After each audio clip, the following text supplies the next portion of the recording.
ایرانی بخوام بگم قطعا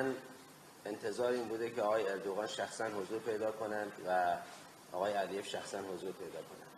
Որպես Իրանի Իսլամական Հանրապետության քաղաքացի կարող եմ ասել, որ մեր ակնկալիքն էր, որ հենց պարոն Էրդողանը, ինչպես նաև պարոն Ալիևը անձամբ ներկա գտնվեն այդ միջոցառմանը։ حالا بالاخره آقای اردوغان معاون رئیس جمهور رو فرستاده و باکو هم رئیس مجلسشون رو فرستادن. بالاخره اینها در حافظه تاریخی ثبت میشه. ضمن اینکه به هر حال میگم تصمیم داخلی خودشون. Այդուհանդերձ ամեն դեպքում ինչպես տեսանք Էրդողանն ուղարկել էր Էրդողանի եւ Թուրքիայի կողմից ներկա էր փոխնախագահի մակարդակով անձնավորությունը, իսկ Ադրբեջանի պարագայում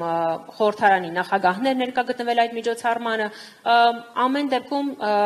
սա կմնա պատմական հիշողության մեջ, այս փաստը կարձանագրվի պատմական հիշողության մեջ, սակայն եւս մեկ անգամ ճիշտ եմ գտնում ընդգծել, որ սա հենց այդ երկրների քաղաքական ներքաղաքական որոշումն է։ دیگه من چون دیپلمات هستم و مقام رسمی هستم تحلیل دیگه کار تحلیلگرانه دیگه اجازه بدید من تحلیل نکنم.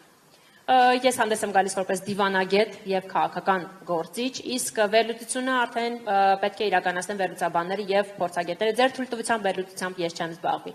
در ترکیه مطرح شده بود چون که به فاصله نزدیکی بعدش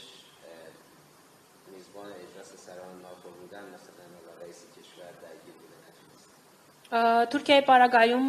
խոսվում էր այն մասին, նշվում էր այն մասին, որ այդ արարողությունը տեղեր ունենում ժամանակային առումով կտրվածքով շատ մոտ էր ՆԱՏՕ-ի գագաթնաժողովին եւ նախագահը զբաղված էր այդ հարցերով, ուստի չկարողացավ ներկայանալ։ Շնորհակալ եմ։